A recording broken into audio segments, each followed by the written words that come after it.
The moment that you give your life to the Lord, nagiging target ka ng kaaway. Let me repeat. The moment na magdesisyon kang sumunod sa Panginoon, ikaw ay nagiging target ng kaaway. Kasi nung hindi ka pa nagkukumit ng iyong sarili, parang walang resistance, parang walang kumukontra sa iyo. But the moment na sinabi mo, from this day forward, ibibigay ko ang buhay ko sa ating Panginoon, napansin niyo ba na parang pahirap ng pahirap kasi nagiging target ka ng kaaway. Kaya nga sabi rin ng Scripture, do not surprise when you encounter trouble. In essence, ang sinasabi, pag walang trouble sa buhay mo, mas dun ka masurpresa. Kasi pag walang resistance, ibig sabihin, kakampi mo yung diablo. Amen. Kasi kung the moment na ikaw ay nagbibigay at nag-aalay ng buhay mo sa Panginoon, mag-expect ka talaga na may mga trouble na darating sa iyong buhay. Totoo ba mga kapatid?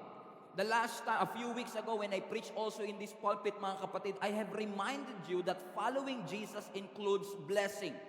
Following Jesus includes miracle. Following Jesus includes breakthrough, but following Jesus also includes pain and suffering. Pag sumunod ka kay Kristo, hindi tayo na-exempt sa mga sakit at mga suffering na ating pinagdadaanan. Kung kaya't patuloy din tayong pinapaalalahanan ng salita ng Panginoon na kahit masakit, kahit mahirap, you have to keep moving forward, you have to keep serving the Lord, you have to keep on praying, you have to keep on moving. Bakit? Kasi merong magandang destiny na ibinigay at inihanda ang Panginoon sa atin. Magpapatuloy, padayon kahit na hindi madali ang buhay. We will continue and never surrender in spite of the loss, in spite of the criticism, in spite of the challenges and troubles that we face. Hinding-hindi tayo susuko. We have to display an overcomer attitude katulad ni David na kahit may Goliath sa ating harapan, hindi tayo nagpapatinag. Kasi alam natin na sa kabila ng matinding pagsubok na aking pinagdadaanan, yung pangako ng Diyos ay aking mararanasan. Napansin niyo ba mga kapatid na especially nung naging Kristiyano ka, nagdo-double time si Satan para i-discourage ka? Ikaw naman nagpa-discourage ka. Ikaw naman sumuko ka na. At sinabi mo, hihinto na ako, hindi na ako magpapatuloy kasi ano pang sense, what's the point of serving the Lord kung hindi naman pala magiging madali at easy ang aking buhay?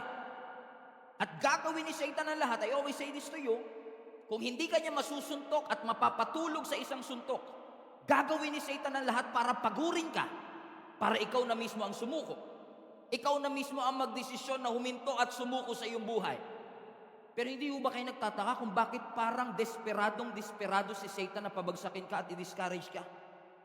Alam mo, the more na nagiging desperado si Satan na i-discourage ka, mas lalo kang magtaka. Bakit? Ano kaya ang nakikita ni Satan sa future mo na pinipigilan kanyang magpatuloy? Kasi minsan hindi natin makita yung future, hindi natin makita yung magandang kinabukasan. We don't see the light in the other side of the tunnel, kaya minsan madali sa ating sumuko. Pero maaaring may nakikita si Satanas sa future natin, may nakikita siyang potensyal na meron sa buhay mo at may nakikita siyang potensyal sa puso mo na sinasabi ni Satan, kailangan pigilan natin tong si Ruben kasi pag hindi ito huminto, magagamit na ng Panginoon to advance God's kingdom. Kaya huwag kang magtataka kung may mga pagsubok na darating sa buhay mo at i-discourage ka ni Satanas kasi meron marahil siyang nakikita na hindi mo nakikita. Even our Lord Jesus Christ have endured sufferings and pain. Do you remember in Luke chapter 22 kung saan ang ating Panginoong Yesus ay nasa Garden of Gethsemane before He was arrested?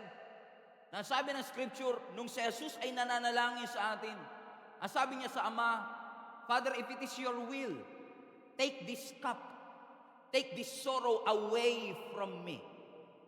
Kumbaga, just by the thought of the sufferings that Jesus is about to go through, Jesus knows He will be humiliated. Alam ni Jesus, duduraan siya. Alam ni Jesus, bubugbugin siya. At yung thought pa lang ng pagdadaanan niya, sabi niya, Lord, the Father, please take this cup away from me. Take this sorrow away from me. But nevertheless, sabi niya, not my will, but yours be done. Sumuko po ba ang ating Panginoong Yesus? No.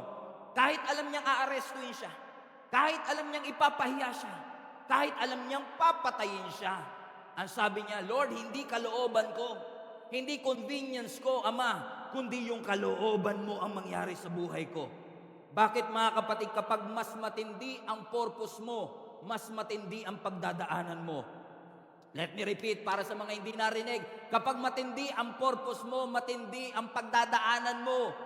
Kapag maganda ang destiny na inilagay ng Lord sa buhay mo, mag-expect ka na matindi rin ang pagdadaanan mo. Alam niyo, hindi aksidente na si Jesus Christ, nung before siya inaresto, ay nasa Garden of Gethsemane. Everybody say Gethsemane. Ang daming garden, pero ba sa Gethsemane? Because Gethsemane means oil press. Everybody say oil press. Sa Gethsemane kasi doon tumutubo yung maraming olive tree na nagpo-produce ng olive fruit, na nagpo-produce ng olive oil.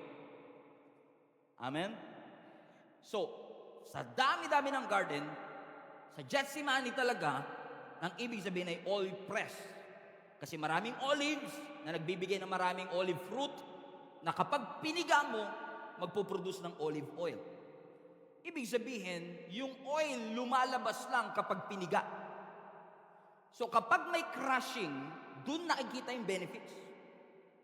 And Jesus, in essence, was in the spiritual realm, was in essence being crushed. Kaya sabi niya, Lord, take this cup away from me. In the Garden of Gethsemane, I believe to remind all of you that if you want the benefit, sometimes you have to be crushed. Mapipiga ka talaga. Naalala niyo si Apostle Paul na minsan sinabi niya, we are being pressed, oil pressed. We are being pressed on every side. Naranasan niyo po ba yun mga kapatid? Okay lang may problema, wag lang sabay-sabay.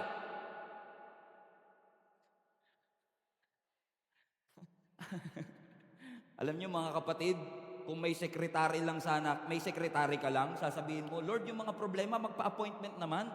Yung huwag naman sabay-sabay. Pero ang realidad ng buhay, mga kapatid, hindi mo maikakalendaryo ang problema. Minsan bigla kang dadalawin yan ng walang sabi-sabi. At minsan kung kailan ka problemado, dun sila nagsasabay-sabay. Kaya ang sabi ni Apostle Paul, hallelujah.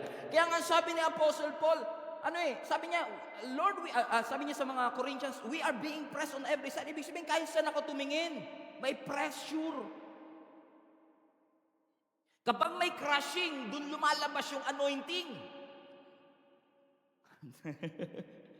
Kailangan minsan i-crush, kailangan minsan i-press para makita yung benefit. In fact, yung musical instrument tumutunog pag prines. Yung ilaw bumubukas kapag prines. Kapag may pressure, may effect. Hallelujah. Hindi kaya hindi effective ang buhay mo kasi iniiwasan mo yung pressure? Kasi kung may choice naman, ba't kailangan kong pagdaanan? Ayoko niyan, pastor. Ang hirap kayong masaktan. Iiyak ka, wala kang luha, sisigaw ka, wala kang boses. Pag tinatanong ka, kamusta ka na, okay naman ako. I'm strong. Pero kung gusto mo ng effect, minsan talaga may pressure. Kung gusto mo ng tunog, kailangan i-press. Minsan may pressure. Para lumabas yung anointing, kailangan may crushing. So ibig sabihin, every time you're being crushed, deliverance is flowing. Every time you're being crushed, something happens in your life. Kaya imbis na iwasan siya, ang tinuturo ng Panginoon sa atin sa simbahang ito, imbis na ipanalangin natin, Lord, iiwas mo lahat ng pagsubok. Sabihin mo na lang, Lord, kung dadaan yung pagsubok, palakasin mo na lang ako. Bakit? Hindi aksidente na inaatake ka ni Satanas. Intentional siyang ikaw talaga atakihin. Hindi niya inaatake yung kakampi niya. So Satan is not attacking you by surprise. He is literally and intentionally coming against you and putting pressures on your life. Na minsan ikaw, sabi mo, Lord, ayoko ng pressure sa buhay. But sometimes, in order for you to grow, kailangan talaga may pressure. Nga lang, minsan talaga sabay-sabay. May pressure sa bahay, may pressure sa trabaho. Yung bang, pagod na pagod ka sa trabaho, pag uwi mo ng bahay, gusto mo, relax. Hindi ka pa nakakapasok sa pinto. Ramdam mo na kagad ang pressure. Sabi mo sa katabi mo, parang ikaw topic ni Pastor. Because Satan is intentionally coming against you and putting pressure on your life. Why? Because Satan wants to crush you. Kaya sabi ni Apostle Paul, we thank the Lord for we are being pressed but not crushed. Piniga tayo pero hindi tayo nadurog. Bumagsak tayo pero hindi tayo nawasak. Lumubog tayo pero hindi tayo nalunod. Yan ang gustong i-develop ng Panginoon sa atin. Kaya paulit-ulit sinasabi ng Lord sa atin, magpakatatag kayo. Kasi there will be shakings in your life. There will be challenges in your life. Pero katulad ng pinangako ng Lord sa Psalms, the righteous shall flourish. Ang mga matutuwid, mag-flourish sila like a palm tree. Mag-harvest sila sa gitna ng tagutom. May exemption. Ang mga anak ng Panginoon. Hindi tayo exempted sa problema. Pero may special favor ang Panginoon sa atin sa gitna ng mga pagsubok ng ating buhay. Amen. Parang pag nag-amen yung katabi mo, parang wala siyang problema, no? Amen? At hindi ko po ito sinasabi sa inyo na parang lata lang na walang laman. Kasi kami ni Jenny mismo, kilala nyo naman si Ate Jenny nyo. Asawa ko ng 10 years, ang pinakamagandang babae sa balat ng lupa. Alam nyo naman yan, di ba? Na bagay lang sa pinakagwapo. Joke lang. Pag tinitignan nyo yung asawa ko, si Jenny, tayo nga saglit lang. Go. Kasi may mga doubters dito sa gitna eh. Nahiya tuloy siya. Pag titignan nyo pa lang yung asawa ko, hindi mo kan dumaan sa pressure, di ba? Tingin ka sa camera, yan. Mukha bang dumaan sa pressure? Hulaan nyo kailan taon na to. Maniniwala ba kayo mas matanda pa ako sa kanya? Hindi, mas matanda siya sa akin pala? What's wrong with you? Pastor nyo kami, guys. Amen? Kung titignan nyo si Jenny, para hindi dumaan sa pressure. Kaya huwag kayo magpapadaya sa mga katabi nyong tad-tad na moisturizer lang. Sabi mo sa katabi mo, moisturizer lang ba yan? Amen. Bakit mga kapatid? Kasi sa totoo lang, kung titignan mo yung katabi mo ngayon, mas pangit pa sana yan. Kung pagbabasihan yung problema lang, ang tindi ng problema ang pinagdaanan yan, yung eye bag niyan hanggang bewang na dapat. Ang tindi na sana, hindi mo na yan makikilala, pero tignan mo ngayon. Very radiant ang mukha, parang may glory. Ang Panginoon, bakit? Press but not crush. Piniga pero hindi nadurog. Amen. Nagpatuloy kasi. O tingnan nyo yung mga sumuko, ano nangyari? Kasi, alam nyo mga kapatid, we are so blessed. We are so blessed. Ang mga Kristyano, we are so blessed because we know something that other people don't. Kaya tayo nakakapagtiis. Kaya nakakapagsimba ka pa rin kahit wala kang pera. Kaya nakakangiti ka pa rin kahit wala kang pang-ulam. Parang ang dami nag-amen doon sa pera. Alam mo yan, Mars, ha? Mamaya, pautang, ha? Bakit? We know something that other people don't. Alam natin na hindi panghabang buhay ang anumang sakit natin pinagdadaanan. The pressing and the crushing season is not permanent. It's a stage of life. Stage. Nasa stage ako ngayon. Maganda yung stage. Wide shot, please. Maganda yung stage. See? Pero hindi ako dito natutulog. Hindi ako dito nagbibihes. Hindi ako dito nakatira. Kahit gaano kaganda yung stage, mamaya bababa ako kasi stage lang yan. And if you know that whatever you are going through, heartbreak, loss, difficulty, challenge, and even criticism, na lahat yan ay stage of life, na hindi ka mamamalagi dyan at hindi yan ang purpose ng Panginoon sa'yo. Kahit nahihirapan ka ngayon, kahit umiiyak ka ngayon, alam mo, bababa ka din. Alam mong matatapos din ang lahat ng bagay. Even though the enemy seeks to afflict you, even though the enemy wants to destroy you, even though the enemy wants to destroy your testimony and destroy your integrity, papahiyain ka ni Satanas, pero alam mo, hindi ito habang buhay. Na kahit mahirap, kahit malaki ang higante sa harapan natin, alam natin that greater is Jesus that is in us than he that is in the world. That in this world we will experience many troubles, but take heart, for Jesus have overcome the world. Sabi mo sa katabi mo, hindi yan habang buhay. Kaya nga sabi ng scripture ulit, balikan natin. For you know that when your faith is being tested, ang endurance mo lumalago. na kung dumarating man ang trouble sa iyo of any kind, pumili ka na ng pinakamatinding problema. I-consider mo yan na pure joy. Sapagkat sa pamamagitan ng pagsubok na yan, tumitindi ang iyong tolerance, ang endurance mo at determination mo.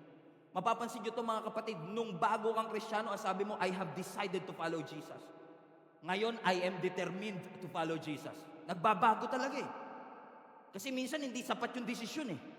Kailangan may determinasyon ka talaga magpatuloy na hindi ka susuko. Kasi walang certain sa mundong ito. Kahit gaano ka kalusog ngayon. Kahit gaano karaming pera na meron ka sa bank account. Kahit gaano karami ang investment mo sa cryptocurrency. Alam niyo yung bagong balita dyan ngayon. Bagsak. Kahit na gaano katindi ang iyong career, ang iyong education. Kahit na late ka na sa iyong sariling kalendaryo at agenda. May plano ang Panginoon. Ulitin ko ulit, may plano ang Panginoon. At yung plano ng Panginoon mas maganda sa plano mo, kapatid. Napansin niyo ba minsan si Lord sasadyain talagang i-detour ka? Pag-aantayin ka talaga? Amen? Hindi dahil brutal ang Diyos. Hindi dahil cruel ang Panginoon. Katulad ng mga Israelites, nung sila'y lumabas sa Egypt, inintensyon ng Lord na hindi sila padaanin sa shortcut. Although may shortcut. Kasi hindi lahat ng short route, right route. Alright? So God intentionally brought them into a longer route. Alam mo kung bakit? Kasi dun sa short route, maraming kalaban. They have been a slave for 400 years. They don't know how to fight. Wala silang coach, wala silang training. It is a disaster kung papadaanin sila ng Lord sa short route. Kaya na wag mong pagdududahan ng Panginoon at wag na wag kang bibitaw sa Panginoon porket dinelay ka ng Diyos. Kasi alam ng Diyos na kapag shortcut niya yan, mapapahama ka lang. Na minsan may mga sarili tayong plano sa buhay natin na I was supposed to be an accomplished entrepreneur.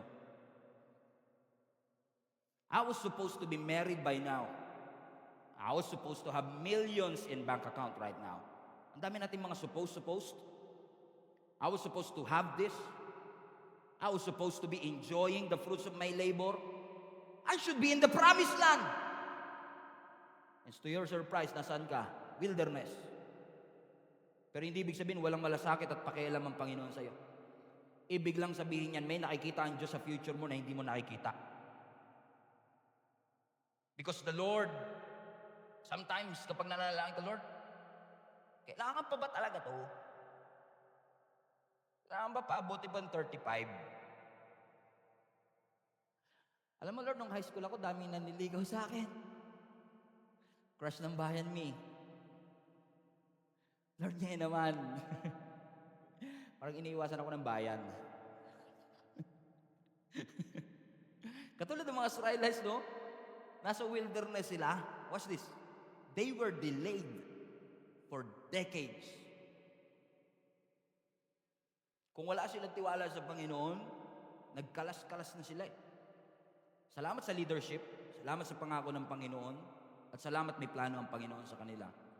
Kaya kapag na-delayed ka, kapatid, halimbawa kung lalo ngayon, no, especially, naalala ko, more than a week ago, papunta kaming Bacolod, and supposedly flight namin ay 7, na-move kami ng 9 because of the unforeseen circumstances. Ang sabi ko lang kay Jenny, okay lang yan. Kasi kung sinadya ng Lord na i-delay tayo, malamang may layunin ng Panginoon kung bakit. Kung ganun ang mindset mo, hindi ka magagalit eh. Di ba?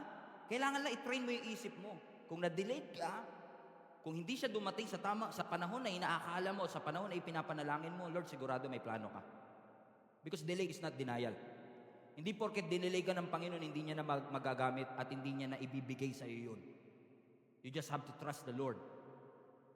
Na kung may mga delay na dulot ng trials, kasi ang trials inevitable, FYI lang. Ang mga difficult moments, hindi mo maiiwasan. And life can be brutal sometimes. But it doesn't mean na kinalimutan ka na ng Panginoon. Look at this verse in 2 Corinthians chapter 4, verse 1. Just to put this in context, ang mga disciples at that point is in constant pressure. Life and death situation. Sabi ni Apostle Paul, 2 Corinthians 4, since God has so generously let us in on what He is doing, Salamat sa Lord, inalaw niya tayong gawin ang pinapagawa ng Panginoon.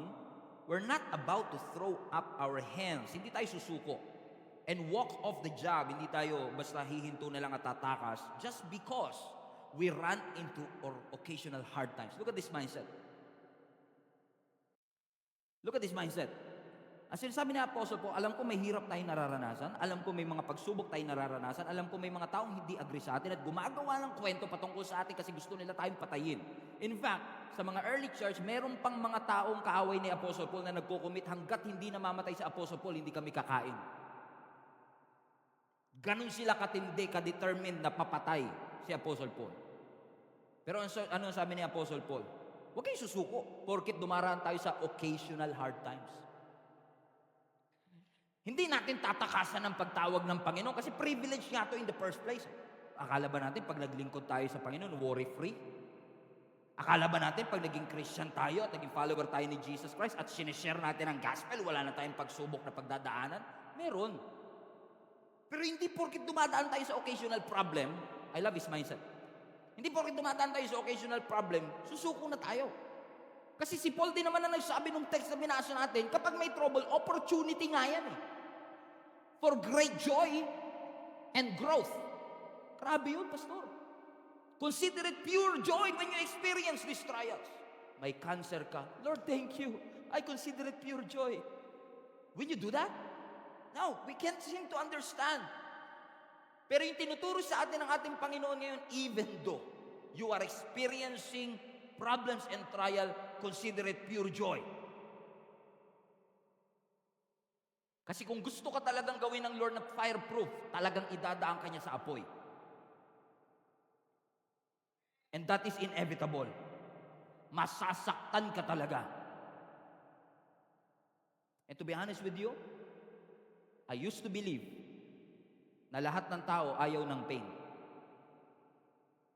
Ayaw niyo ba ng pain? Come on, somebody. Ayaw niyo po ba ng pain? Mahal niyo pa rin naman ako, di ba?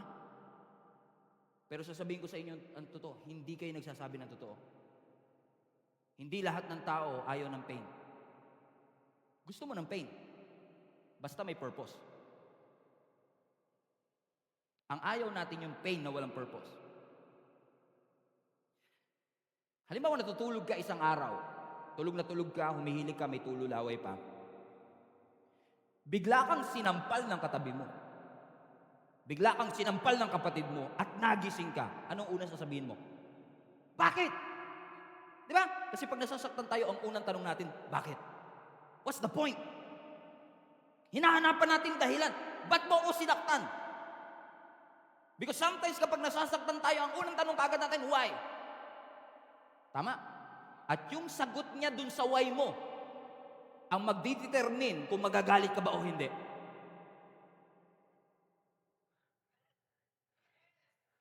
Kasi kapag sinabi niyang, it's a prank,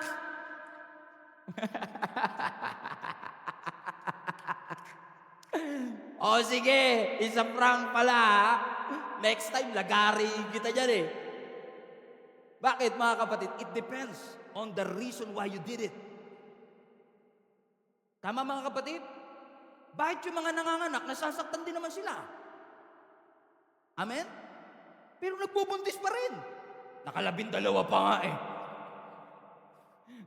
Bakit? Alam nilang masasaktan sila sa 9th month. Pero dahil may rason yung sakit, kayang tiisin. Sabi mo sa katabi mo, kaya pala nagtitiis ka, martir ka na nga eh. Kasi it's one thing to say, I am in pain.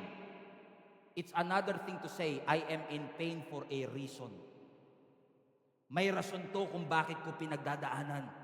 Katulad ng mga nanay, pinapabakunahan niyo po ba ang inyong mga anak? Laban sa tigdas, laban sa kung ano-ano mga sakit? Yes. Pinapaliguan niyo pa po yung anak niyo bago pumunta sa doktor. Binibihisan bago pumunta sa doktor. Alam niyo naman, nasasaktan lang siya ng doktor. At iiyak siya pag in-injectionan siya. Tama? Ikaw pa nga nagpapatahan sa kanya, okay lang nak, okay lang nak. Alam mong masasaktan ka, alam mong masasaktan yung anak mo, pero bakit dinadala mo pa rin sa doktor? Because you know that that pain will produce something good. So may I question to you, again, I will ask you this question. Sino dito ayaw ng pain? Di ba? It depends. Mas tanggap mo ang pain basta may purpose. Let me repeat. Mas tanggap mo ang pain basta may purpose. Matatanggap mong nawalan ka ng trabaho basta may purpose. Matatanggap mong nalulugi ang negosyo basta may purpose. Mas matatanggap mo nagkakalama. Kasi tanong natin, Lord, what's the point? Kasi hindi tayo exempted sa pain, but we know something about the pain that others don't. Kaya kahit mahirap mag-exercise at masakit sa tuhod, masakit sa katawan, exercise ka pa din. Tama po. Nagkakasundo po ba kayo ng mga magkakabarkada na, bukas jogging tayo. Alas 4 ng umaga, nandun na tayo sa Roas Boulevard, jogging tayo. Ba't natatawa kayo? Alam nyo na kasi mangyayari, di ba? 8 o'clock in the morning, tulog pa lahat. Pero sino sa inyo agree, mga kapatid? May mga kilala ba kayo nagbabayad pa ng membership fee para pumunta sa gym? Alam naman nilang masasaktan sila dun. Yung ibang ang kasama, di ba may kasama ka nga sa bahay, ayaw sumama ng jogging, ano dahilan? Mapapagod lang ako dun. Papawisan lang ako. Magbabayad pa ako. Sasakit lang yung katawan ko kinabukasan. Pero bakit may nag-gym pa din? Di makarelease sa gym, no? Okay.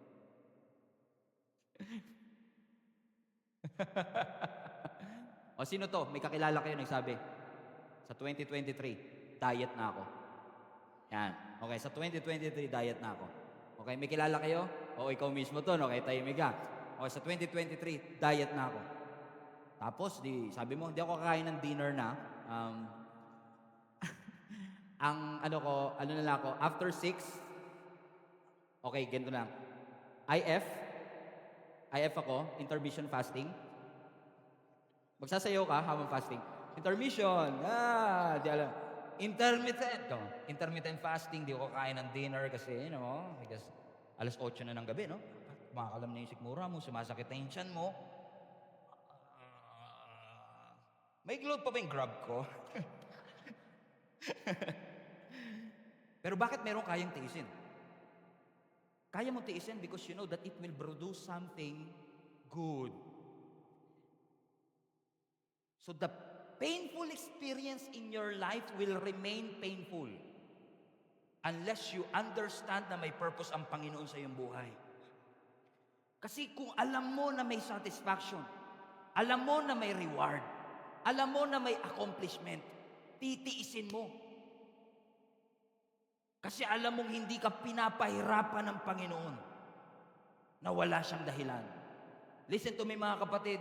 God will never waste your pain. He will never do that. Yung mga sakit na naranasan mo at dinaranas mo pa ngayon, hindi sasayangin niya ng Panginoon. Kaya wag na wag kang bibitaw at wag na wag po kayong susuko. Kasi may layunin ng Panginoon. In fact, Apostle Paul have said that again. 2 Corinthians chapter 4, verse 16. So, we're not giving up. Sabi mo nga sa katabi mo, we're not gonna give up. Nothing gonna stop us now. And if this world... So we're not giving up. Sabi na Apostle Paul, look at this. How could we? How could we give up? Even though on the outside, it often looks like things are falling apart on us. On the inside, where God is making a new life, not a day goes by without His unfolding grace. Next verse.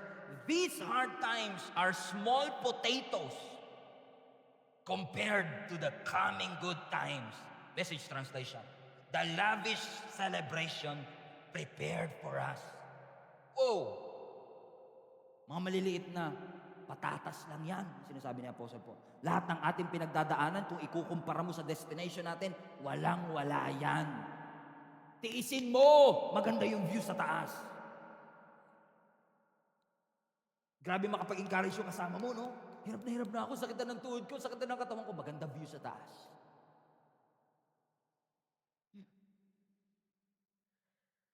gutom na ako para magkasya yung medium. Grabe motivation, no? And unfortunately, we are missing our purpose. Hindi natin nakikita ang purpose natin simply because we try to avoid the pain. Iniiwasan natin. But you know what, mga kapatid? If you will just interpret your pain through the lens of God's perspective, na may purpose ang lahat ng pain na ito, that we are not just figuring out what are we going to do with our pain, but what are we going to do in our pain. Nakatulad ng sword o ng espada, may heat, may init, at may martilyo. They keep on pounding it. Di ba yung mga espada? It looks torture. Pero hindi siya magiging effective kung hindi siya dadaan sa beating. And if you know somebody na effective sa kanyang ministry, dumaan sa matinding beating yan. Kasi hindi ka magiging effective kung hindi ka idadaan ng Lord sa mga beating ng iyong buhay. And I thank the Lord and I'm excited for you na kung hindi ka lang susuko, makikita mo yung fulfillment na lahat ng pangako ng Panginoon sa iyo. Nakakalungkot lang na lahat dadaan sa pain, lahat dadaan sa hirap, pero hindi lahat madidiscover yung purpose.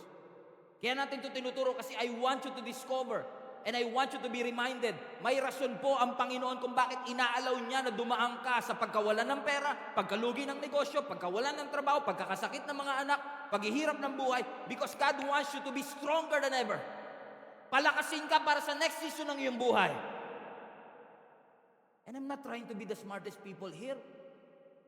Kasi pwedeng sinasabi mo, anong karapatan mo magsalita dyan, preacher boy? Bata ka pa. Hindi mo alam yung hirap na pinagdaanan namin. Hindi mo alam ang realidad ng buhay. I'm not trying to be the smartest people in the room. Kasi lahat tayo is trying to reconcile in our minds the meaning of our suffering. So totoo lang, kahit gaano kakatanda, yun yung nire-reflect mo, anong meaning nito, Lord? Anong purpose nito? Bata ka o matanda, pareho lang yun. We are trying to find meaning. Sinampal ka eh. Ang tanong mo, bakit? At kung inalaw ng Panginoon ng mga pagsubok sa iyong buhay, you need God to answer you. Lord, what's the meaning of this? What is the point of all of this? Bakit yung kaisa-isa kong anak kinuha mo pa? Bakit yung trabaho ko for 25 years na wala pa? Bakit yung mga magulang ko na source of our income at breadwinner, kinuha mo pa? And we cannot seem to understand why is God allowing all of these things. Mabait naman ako pa yung nagka-cancer. Ako naman yung laging nagsisipa, ako pa yung nahihirapan. Unfair to Lord. Because we're trying to find meaning to our suffering. But let me tell you again, for the second time, the painful experience will remain painful unless you discover may purpose ang Panginoon behind it. Kasi sa totoo lang, kahit kami mga pastor, kung yung preaching lang na alam niyo yun, kung ang hanap lang namin sa pagpipreach ay popularity, hindi namin ituturo yung bagay na nakakapagpasakit. And I often ask myself a question, ano nga ba ang criteria ng magandang preaching? Lagi tinatanungin, ano nga ba ang criteria ng magandang preaching? Kapag nakakatawa yung preacher? Kapag well-researched yung teacher? Kapag well-versed siya sa kanyang ginagawa? Well, maganda kapag yung preacher mo nagpapatawa. Na hindi naman comedian na. Papunta na tayo dyan in just a few moments. Okay na ang preacher ay well-researched. Maganda na ang preacher ay well-versed. Pero a great message is not about how funny the preacher is. If he is preaching the truth, that is a great message. But most of the time, truth hurts. Masakit ang katotohanan. Kasi madalas kaya masakit ang katotohanan kasi matagal ka na nagsisinungaling sa sarili mo.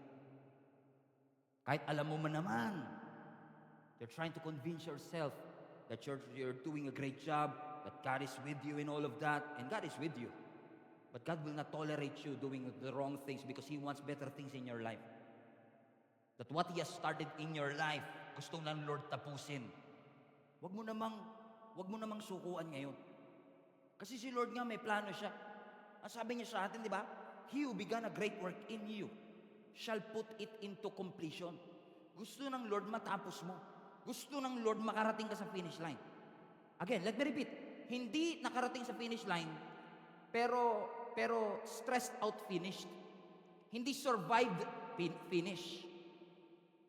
Hindi yung nakasurvive lang pero pagod. Kundi natapos mo at alam mong kasama mo ang Panginoon, meron kang joy at meron kang peace. In fact, hindi pinagpala yung dumaraan sa pagsubok. Ang pinagpala yung nagtitiis kahit may pagsubok. Bible verse, James 1:12. Blessed is the man who perseveres under trial. Because when he stood the test, tingnan nyo, kapag napagtagumpay, ibig sabihin, kapag natiis niya, kapag na-survive niya, everybody read this, he will receive the crown of life that God has promised to those who love Him. May pangako may corona. So kahit nakabagsak ka ngayon, pwede ka pang tumayo. Si Fernando po Jr. nga ilang beses bumagsak, nanalo pa At lagi itong sinasabi ng tatay ko, yung bida, nagugulpi talaga sa simula. Pero kaya siya bida, tumatayo siya.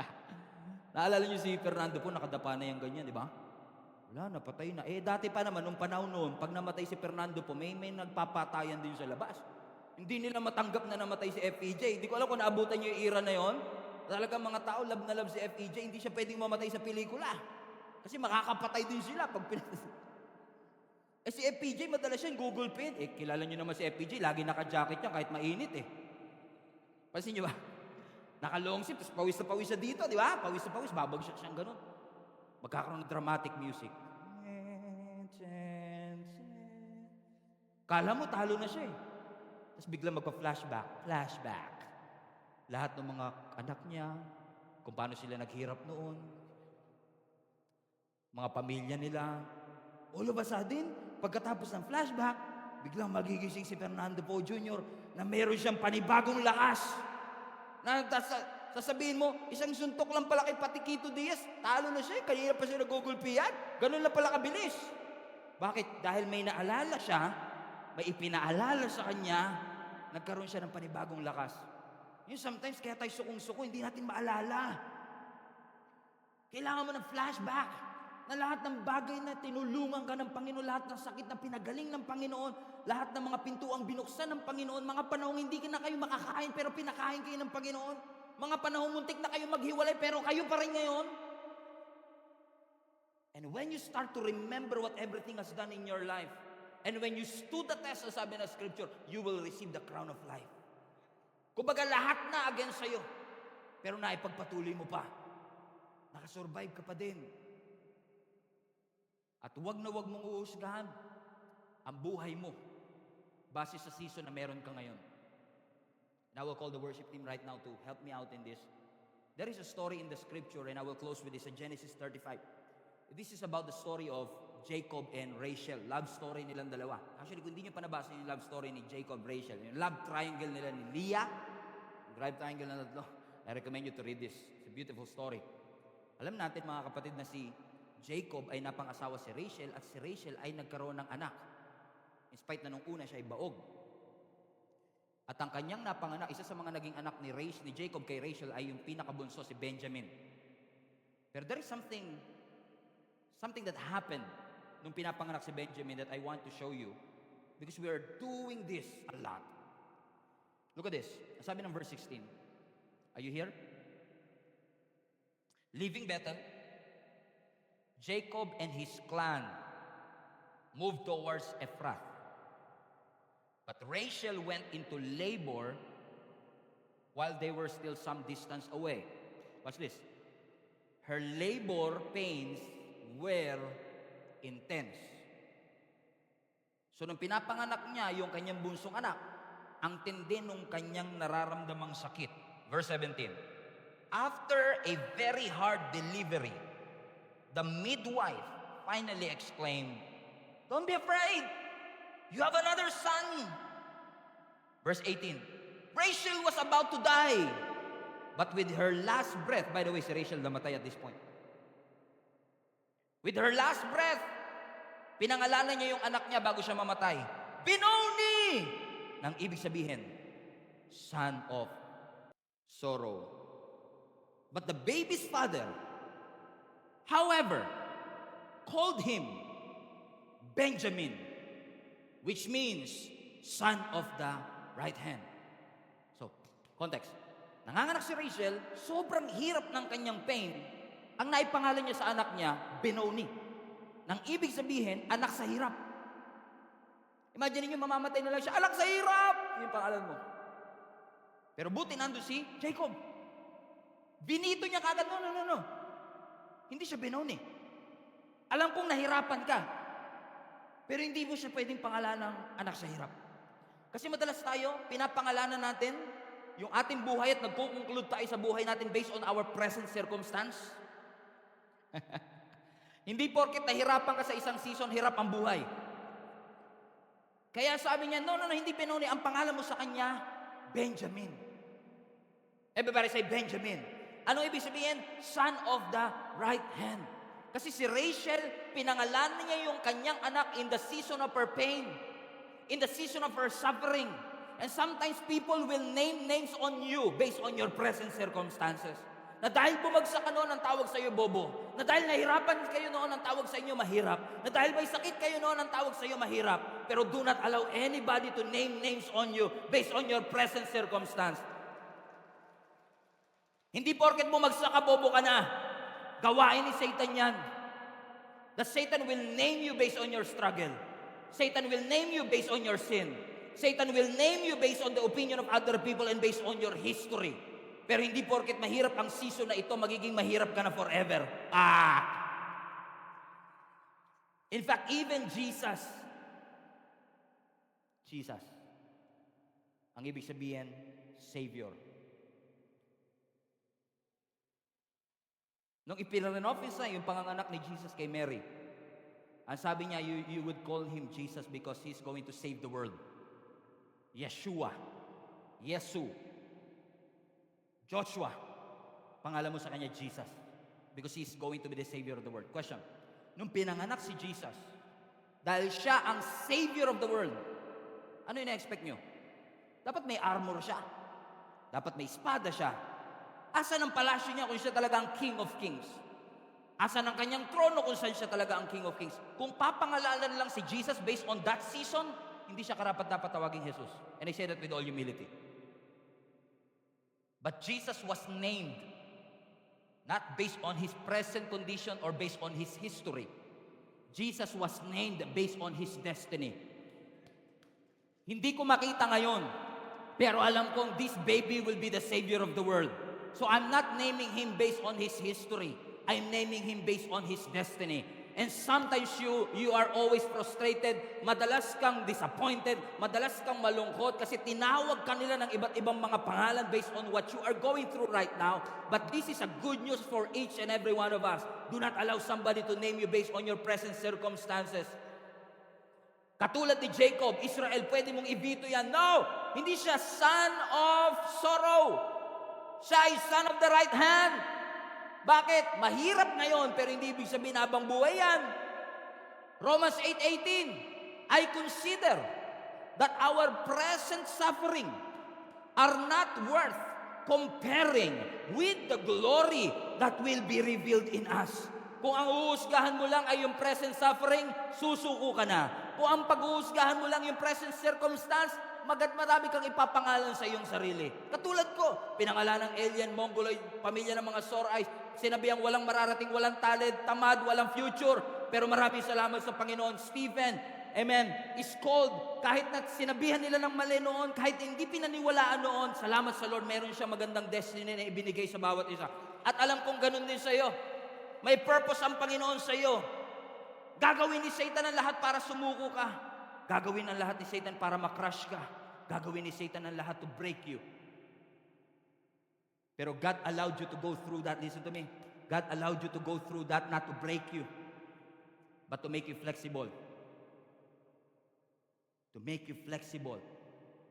So that whatever pain that you will go through in the next season of your life, Lagi mong papaalala sa iyong sarili, hindi nasusurpresa ang Diyos sa lahat ng pinagdadaanan ko. At kapag nahihirapan ako, sasabihin ng Lord, oops, sorry.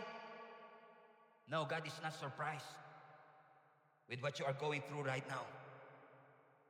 In fact, every trial that you face, every challenges that you face, every problems that you have encountered is a setup for growth. Is a setup for promotion.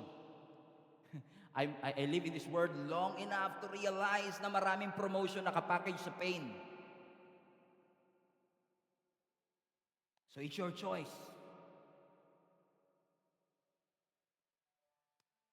I believe with all my heart that pain will make you better, not bitter. Pain will bring you closer, not further away from the Lord. God will bring you higher, not lower. God will make you stronger, not weaker, when you encounter various problems. Because God Himself said in His Word, weeping may endure for a night, but joy comes in the morning. The Lord is my light and my salvation. Whom shall I fear? The Lord is my shepherd, I shall not want. When I walk through the valley of the shadow of death, I should not be afraid, for God is with me. Blessings and mercy shall follow me all the days of my life, and I shall dwell in the house of the Lord forever. The Lord is my refuge and my strength, the very present help in times of trouble. So friends and family, I don't know about you, I love our worship team, I love our worship leaders, but to be honest with you, I don't need a worship leader to encourage me to thank the Lord. Sa totoo lang, because just thinking about the great things that God has done in my life, kahit walang worship leader, I'm gonna thank God for everything that He has done. Hindi ko kailangan ng bagong kotse para magpasalamat sa Panginoon. Hindi ko kailangan ng magarang bahay para magpasalamat sa Panginoon. Hindi ko kailangan ng milyon sa bank account para magpasalamat sa Panginoon, because even the breath that I breathe is already a blessing that comes from the Lord.